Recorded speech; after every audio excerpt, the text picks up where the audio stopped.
JulyAmbrose Bierce. Brought to you by BunnySlippers.com. Check out their brand new Dino sound slippers. Slippers that make a roaring sound every 3 steps. Made with greenish, scaly fabric, soft plush uppers, foam footbeds, and non-slip grips on the soles. And 3 white claws on each foot.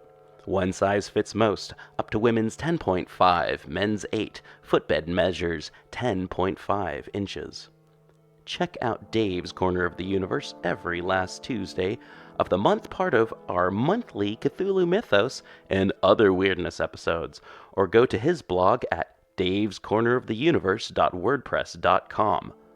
Also join us later this month when we talk to writer Rami Ungar about his next novel, Rose, which should be out on Amazon right now. You can check the show notes to find out where you can get a copy, or check out the reviews for that. I really like it. It's hard to describe, but it would make a really good manga. It's biological body horror. There's spellcasting elements in it. There's elemental spirits. It's pretty cool stuff. And you can find out more about him by going to Rami Ungar, the writer, and that is RAMIUNGAR, thewriter.com. Special thanks to all of my guests this month. If you want to be a guest on PGTTCM or Black Clock due to your hobbies or professions in academia, arts, literature, relating to weird fiction, gothic, horror, Old English, any of that fun stuff, folklore, Cthulhu Mythos, weird fiction, horror in general, contact us and we'll see what we can do. pgttcm.com/contact to get a hold of us. Black Clock Audio Tales is a daily podcast that reads you a story, either a chapter of a novel or a whole short story. Join us in our exploration of old ghost stories, supernatural fiction, horror tales, folk tales, fantasy, gothic horror, weird fiction, and cosmic horror. And don't forget to join us for our monthly show about the Cthulhu Mythos. Look for our podcast wherever you find your podcasts. We suggest Podbean, Apple Podcasts, or Stitcher. Find us on the web at pgttcm.com and Black Clock Audio on Instagram and Facebook. We've got PGTTCM on Twitter and Black Clock Audio Tales on YouTube. Check out People's Guide to the Cthulhu Mythos on the last Tuesday of each month. Check out our new website at pgttcm.com. Edited by Daniel Spitzer. Music by Kevin MacLeod. Produced at Badger's Drift Studio in beautiful North Portland. My Aunt Patience, who tilled a small farm in the state of Michigan, had a favorite cow. This creature was not a good cow, nor a profitable one, for instead of devoting a part of her leisure to secretion of milk and production of veal, she concentrated all her faculties on the study of kicking. She would kick all day and get up in the middle of the night to kick. She would kick at anything: hens, pigs, posts, loose stones, birds in the air, and fish leaping out of the water. To this impartial and Catholic-minded beef, all were equal, all similarly undeserving. Like old Timotheus, who raised a mortal to the skies, was my Aunt Patience's cow, though, in the words of a later poet than Dryden, she did it more harder and more frequently. It was pleasing to see her open a passage for herself through a populous barnyard. She would flash out right and left, first with one hind leg and then with the other, and would sometimes, under favoring conditions, have a considerable number of domestic animals in the air at once. Her kicks, too, were as admirable in quality as inexhaustible in quantity. They were incomparably superior to those of the untutored kind that had not made the art a life study. Mere amateurs that kicked by ear, as they say in music. I saw her once standing in the road, professedly fast asleep, and mechanically munching her cud with a sort of Sunday morning lassitude, as one munches one's cud in a dream. Snouting about at her side, blissfully unconscious of impending danger and wrapped up in thoughts of his sweetheart, was a gigantic black hog, a hog of about the size and general appearance of a yearling rhinoceros. Suddenly, while I looked, without a visible movement on the part of the cow, with never a perceptible tremor of her frame nor a lapse in the placid regularity of her chewing, that hog had gone away from there, had utterly taken his leave. But away toward the pale horizon a minute black speck was traversing the empyrean with the speed of a meteor, and in a moment had disappeared, without audible report, beyond the distant hills. It may have been that hog. Currying cows is not, I think, a common practice, even in Michigan. But as this one had never needed milking, of course she had to be subjected to some equivalent form of persecution, and irritating her skin with a currycomb was thought as disagreeable an attention as a thoughtful affection could devise. At least she thought it so, though I suspect her mistress really meant it for the good creature's temporal advantage. Anyhow, my aunt always made it a condition to the employment of a farm servant that he should curry the cow every morning. But after just enough trials to convince himself that it was not a sudden spasm, nor a mere local disturbance, the man would always give notice of an intention to quit by pounding the beast half dead with some foreign body, and then limping home to his couch. I don't know how many men the creature removed from my aunt's employ in this way, but judging from the number of lame persons in that part of the country, I should say a good many, though some of the lameness may have been taken at second hand from the original sufferers by their descendants, and some may have come by contagion. I think my aunt's was a faulty system of agriculture. It is true her farm labor cost her nothing, for the laborers all left her service before any salary had accrued. But as the cow's fame spread abroad through the several states and territories, it became increasingly difficult to obtain hands, and, after all, the favorite was imperfectly curried. It was currently remarked that the cow had kicked the farm to pieces, a rude metaphor implying that the land was not properly cultivated, nor the buildings and fences kept in adequate repair. It was useless to remonstrate with my aunt. She would concede everything, amending nothing.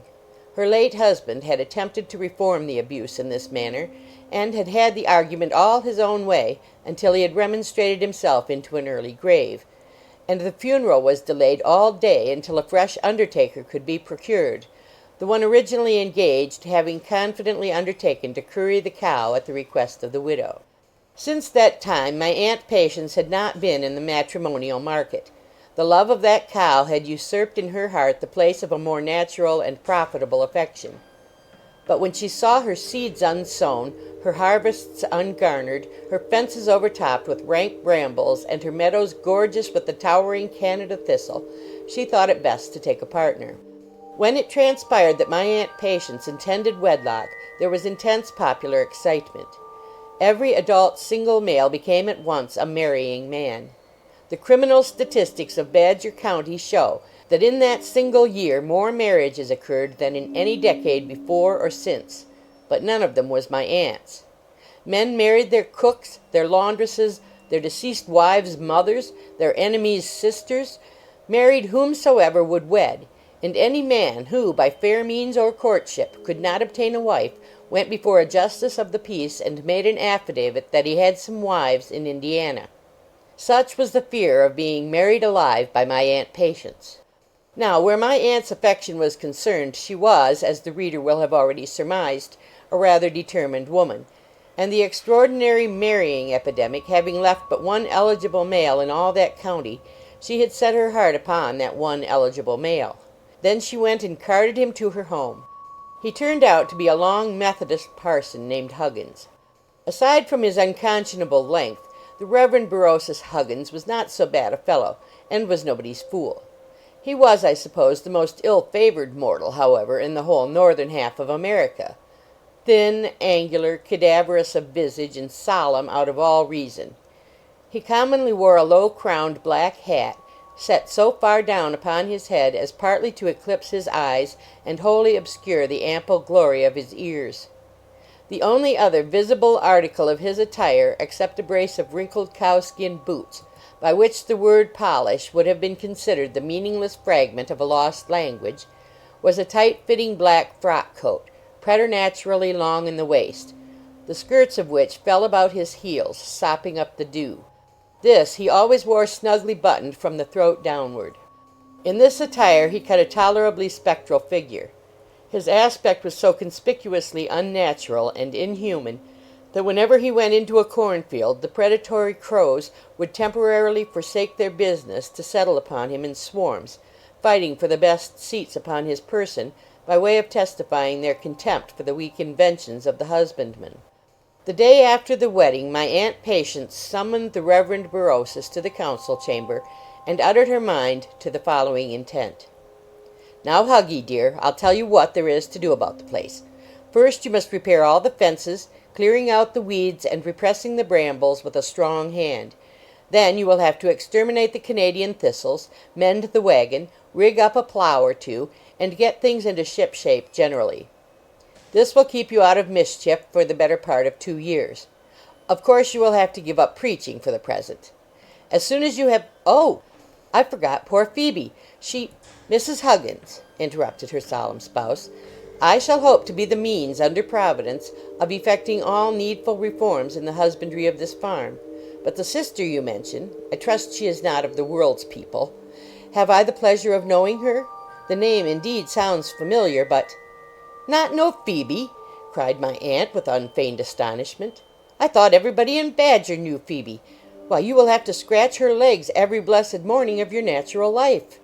"I assure you, madam," rejoined the Reverend Berosus with dignity, "it would yield me a hallowed pleasure to minister to the spiritual needs of Sister Phoebe to the extent of my feeble and unworthy ability. But really, I fear the merely secular ministration of which you speak must be entrusted to abler and, I would respectfully suggest, female hands." "Why, you old fool!" replied my aunt, spreading her eyes with unbounded amazement, "Phoebe is a cow." "In that case," said the husband with unruffled composure, "it will, of course, devolve upon me to see that her carnal welfare is properly attended to, and I shall be happy to bestow upon her legs such time as I may, without sin, snatch from my strife with Satan and the Canadian thistles." With that the Reverend Mr. Huggins crowded his hat upon his shoulders, pronounced a brief benediction upon his bride, and betook himself to the barnyard. Now, it is necessary to explain that he had known from the first who Phoebe was, and was familiar from hearsay with all her sinful traits. Moreover, he had already done himself the honor of making her a visit, remaining in the vicinity of her person, just out of range, for more than an hour, and permitting her to survey him at her leisure from every point of the compass. In short, he and Phoebe had mutually reconnoitred and prepared for action. Amongst the articles of comfort and luxury which went to make up the good parson's dot, and which his wife had already caused to be conveyed to his new home, was a patent cast-iron pump, about 7 feet high. This had been deposited near the barnyard, preparatory to being set up on the planks above the barnyard well. Mr. Huggins now sought out this invention, and conveying it to its destination, put it into position, screwing it firmly to the planks. He next divested himself of his long gabardine and his hat, buttoning the former loosely about the pump, which it almost concealed, and hanging the latter upon the summit of the structure. The handle of the pump, when depressed, curved outwardly between the coat skirts, singularly like a tail. But with this inconspicuous exception, any unprejudiced observer would have pronounced the thing Mr. Huggins, looking uncommonly well. The preliminaries completed, the good man carefully closed the gate of the barnyard, knowing that as soon as Phoebe, who was campaigning in the kitchen garden, should note the precaution, she would come and jump in to frustrate it, which eventually she did. Her master, meanwhile, had laid himself, coatless and hatless, along the outside of the close board fence, where he put in the time pleasantly, catching his death of cold and peering through a knot-hole. At first, and for some time, the animal pretended not to see the figure on the platform. Indeed, she had turned her back upon it directly she arrived, affecting a light sleep. Finding that this stratagem did not achieve the success that she had expected, she abandoned it and stood for several minutes irresolute, munching her cud in a half-hearted way, but obviously thinking very hard. Then she began nosing along the ground as if wholly absorbed in a search for something that she had lost, tacking about hither and thither, but all the time drawing nearer to the object of her wicked intention. Arrived within speaking distance, she stood for a little while confronting the fraudful figure, then put out her nose toward it, as if to be caressed, trying to create the impression that fondling and dalliance were more to her than wealth, power, and the plaudits of the populace, that she had been accustomed to them all her sweet young life, and could not get on without them. Then she approached a little nearer, as if to shake hands, all the while maintaining the most amiable expression of countenance, and executing all manner of seductive nods and winks and smiles. Suddenly she wheeled about, and with the rapidity of lightning dealt out a terrible kick, a kick of inconceivable force and fury, comparable to nothing in nature but a stroke of paralysis out of a clear sky. The effect was magical. Cows kick not backward, but sidewise. The impact, which was intended to project the counterfeit theologian into the middle of the succeeding conference week, reacted upon the animal herself, and it and the pain together set her spinning like a top. Such was the velocity of her revolution that she looked like a dim circular cow, surrounded by a continuous ring like that of the planet Saturn, the white tuft at the extremity of her sweeping tail. Presently, as the sustaining centrifugal force lessened and failed, she began to sway and wobble from side to side, and finally, toppling over on her side, rolled convulsively on her back, and lay motionless with all her feet in the air, honestly believing that the world had somehow got atop of her, and she was supporting it at a great sacrifice of personal comfort. Then she fainted.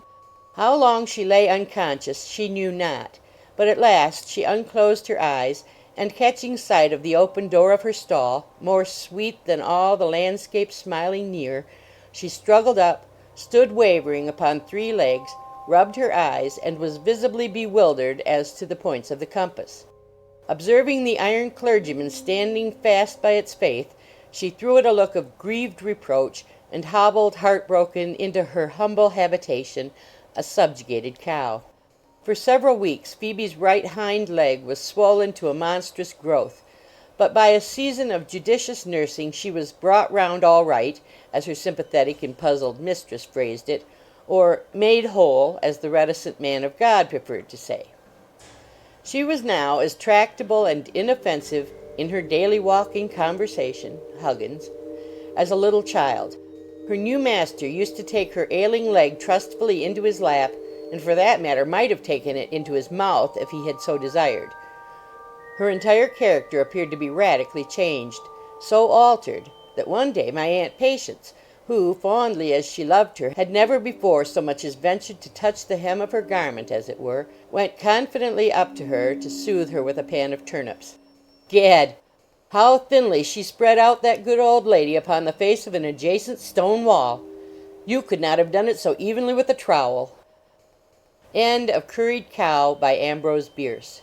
Recorded by Deborah Lynn.